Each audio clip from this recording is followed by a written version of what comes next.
As falas do ex-presidente Lula tiveram repercussão dentro e fora do Congresso Nacional. E sobre as mudanças no cenário político, vou conversar a partir de agora com o cientista Christian Lobauer.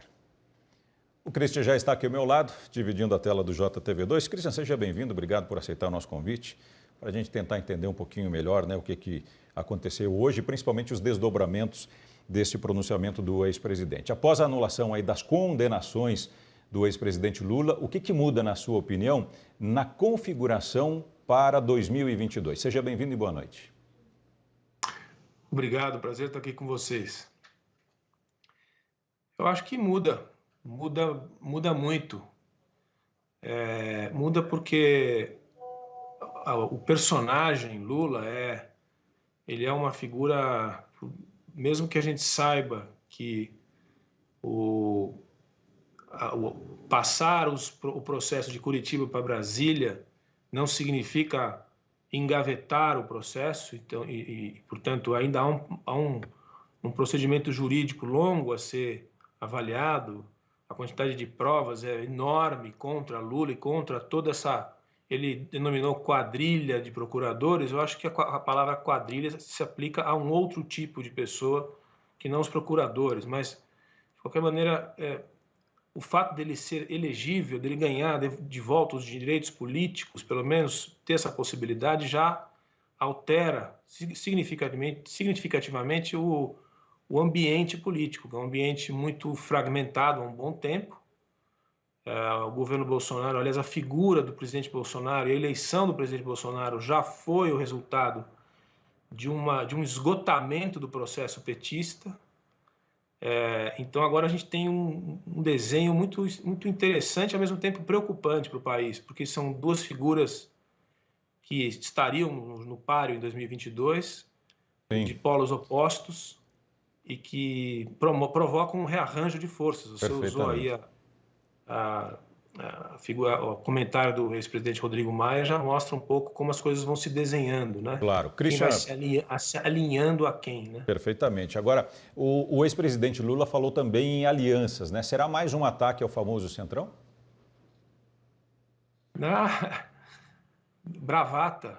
São 40 anos de bravata. E as pessoas vão acreditar, mas assim, eu acho que o que ele está fazendo agora é, primeiro, não se pré-anunciar para evitar um desnecessário desgaste da esquerda.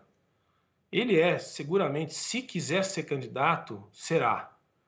E a esquerda toda dificilmente não vai se aglutinar em torno do nome dele. Eu ainda tenho dúvidas que ele será candidato, para te falar a verdade, mas claro. Se ele quiser, ele vai ser. Perfeito. Christian, nós separamos, inclusive, e aliás eu acho que é exatamente isso que você está falando, né? Com relação a esse primeiro pronunciamento, a gente está ainda no campo das suposições, digamos assim. Mas nós separamos um trecho deste pronunciamento do ex-presidente Lula e nós gostaríamos que também você falasse a respeito desse momento, digamos assim. Em tom eleitoreiro, Lula mostrou apoio ao agro, mas ele criticou a falta de investimento na industrialização. Vamos ver. A Europa ela só quer negociar para a gente comprar os produtos agrícolas deles e eles comprar os nossos produtos. Não, a gente comprar, eles venderam os produtos industriais para a gente vender, sabe, produtos agrícolas. Não, a gente não quer só fazer do agronegócio, a gente respeita o agronegócio, eu acho que o agronegócio tem muita tecnologia, muito importante, mas o Brasil quer ter um país industrializado. O país quer ter novas indústrias, o país quer ter novas tecnologias. Sabe? E a gente sonhava isso. Nós criamos os BRICS, nós criamos o Banco dos BRICS, nós criamos o Banco do Sul. O Brasil tinha um projeto de nação. O Brasil tinha um projeto de soberania. Porque faz 500 anos que nós fomos descobertos, quando é que nós vamos tomar conta do nosso nariz? Christian, você não acha que essa crítica do ex-presidente é contestável, principalmente quando levamos em consideração as agroindústrias, né, que cada vez mais têm ganhado força na economia nacional?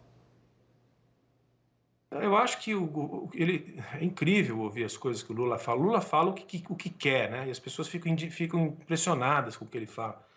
Elas se esquecem que ele e a sua sucessora ficaram governando esse país quase 14 anos, né? Ele está falando uma coisa que nós tivemos um projeto de país, eles arruinaram empresas nacionais, eles injetaram recursos públicos, triangulação do BNDES para financiamento de campanha, em campeões nacionais que foram os verdadeiros financiadores do fracasso absoluto e do modelo de corrupção que se instalou no país. Que história é essa de industrialização que ele está dizendo aí? Vai ver o que aconteceu lá um dos exemplos, das dezenas de exemplos, onde se colocou recurso público lá no estaleiro de Pernambuco, por exemplo, que virou um monte de ruínas, né? Vai ver a Coperj, vai ver o polo petroquímico de Abreu e Lima, quer dizer, toda essa pujança que ele está anunciando aí, que o governo dele colocou recursos para construir um país industrializado. Quem salvou esse país, no período inclusive do governo dele, foi o agronegócio, sim, que não precisou do governo para nada.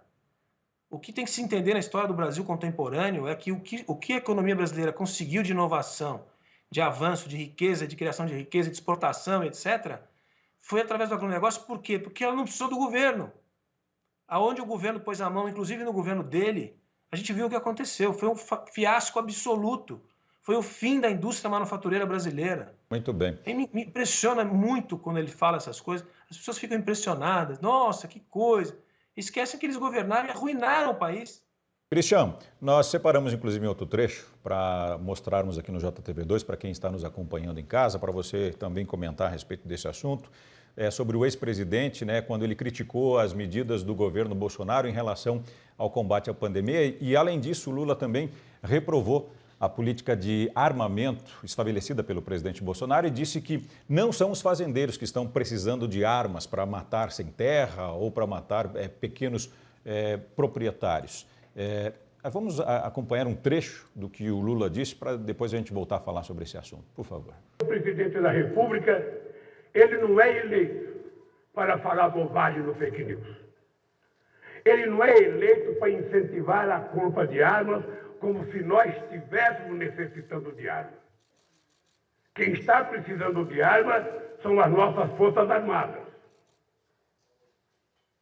Quem está precisando de armas é a nossa polícia, que muitas vezes sai para a rua para combater a violência com 38 velho todo enferrujado.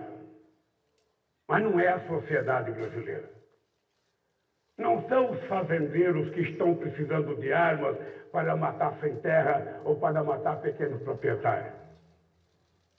Não são milicianos que estão precisando de armas para fazer o terrorismo na periferia desse país, para matar meninos e meninas, sobretudo meninos e meninas negros, que são a maior vítima das armas e das balas perdidas nesse país. Cristian, vamos lá, para encerrarmos. Você acha que, especialmente neste tema, o ex-presidente levantou um ponto polêmico relacionado ao uso de armas dentro das propriedades rurais e principalmente ao conflito de terras? Ele é muito hábil. O presidente Lula é uma figura que surge só de 100 anos. Ele é um populista absolutamente, como a gente diz na ciência política, um tipo puro ideal weberiano. Ele é uma figura muito hábil com as palavras, principalmente no Brasil, com as palavras mais simples, com um entendimento mais fácil das coisas. Ele se aproveita das fraquezas do governo Bolsonaro, que são muitas, e da figura Bolsonaro, que são muitas, e joga com as palavras de uma maneira que ele se transforma numa figura como se fosse um salvador, né? A questão das armas, por exemplo. O país viveu no período do governo dele quase uma guerra civil no campo. Os aliados do governo dele, que eram os Sem Terra e Stedley e sua turma, invadiam laboratórios de pesquisa, invadiam terras e provocavam embate no campo. Para a polícia que estava desarmada, era a polícia que veio do governo dele. Então, assim, é muito impressionante a capacidade que ele tem de dizer como se ele não tivesse passado pelo governo do Brasil, como se esses temas não fossem problema na época que ele governou, há 15 anos atrás, como se as crianças negras estão sendo mortas agora e não tivessem sido mortas ainda em maior proporção no governo dele. É impressionante. Eu acho que, olha, as pessoas têm que fazer um exercício de história. Elas não podem se fixar no momento contemporâneo, na aflição da pandemia, na aflição da falta de emprego e acreditar em um discurso salvador como esse, Muito bem. que é muito perigoso. Basta olhar o que foi o governo do presidente Lula e da presidente Dilma com os números, com os fatos e comparar depois com o que pode ser no futuro com outro governante. Eu acho que é o único exercício que as pessoas têm que fazer hoje. Tá certo. Christian Lobauer, cientista político, falando conosco ao vivo aqui no JTV2 sobre a fala do ex-presidente Luiz Inácio Lula da Silva pela primeira vez nos últimos 5 anos na TV de todo o país. Ô, Christian, obrigado, viu, pelo seu comentário, pela sua participação aqui conosco. Até breve, até a próxima. Valeu, boa noite. Obrigado, prazer estar com vocês aqui. Prazer é sempre nosso. Mais uma vez, um abraço. Obrigado.